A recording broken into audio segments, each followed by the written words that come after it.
Lulusot na sa uling pagbasa ng Kamara ang panukalang amyendahan ng Rice Tarification Law. Pero giit ng ilang mambabatas, dapat nang ibasura ang naturang batas. Nasa frontline ng balitang yan si Marian Enriquez. Sa botong 231, pumasa sa ikatlo at huling pagbasa ang panukalang amyendahan ng Rice Tarification Law.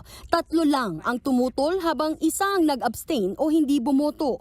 Sa ilalim ng inamyendahang panukalang batas, bibigyan ng mandato ang National Food Authority o NFA na magbenta ng murang bigas para makatulong sa pag-stabilize ng presyo nito sa merkado.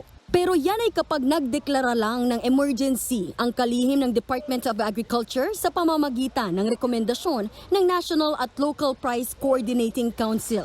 Kung sakali, pwede lang magbenta sa mga kadiwa center at iba pang outlet na accredited ng DA at Securities and Exchange Commission. Nakasaad din sa panukala na kung walang local supply ng bigas ay maaaring mag-angkat ang gobyerno.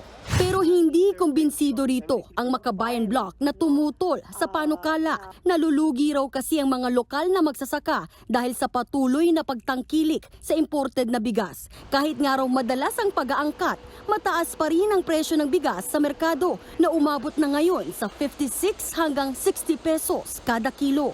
Giit ni Gabriela Partiles Representative Arlene Brosas, hindi kailangang amyendahan ang panukala. Dapat daw, ibasura ito. Palakasin na lang daw ang lokal na produksyon ng palay at iba pang produkto. Ang kailangan natin upang maabot natin ang food security at self-sufficiency, kailangan ding magbigay ng sapat na suporta at subsidyo ang gobyerno sa ating mga magsasaka. Hinikayat naman ng Kamara ang Senado na magpasa ng parehong panukala sa gitna ng patuloy na pagtaas ng presyo ng bigas. Nagbabalita mula sa Frontline, Marian Enriquez, News 5. Mga kapatid, Mean Los Baños po. Huwag magpahuli sa mga balita at impormasyong dapat ninyong malaman. Para sa mas malawak na balitaan at diskusyon, mag-follow at mag-subscribe sa social media pages ng News 5.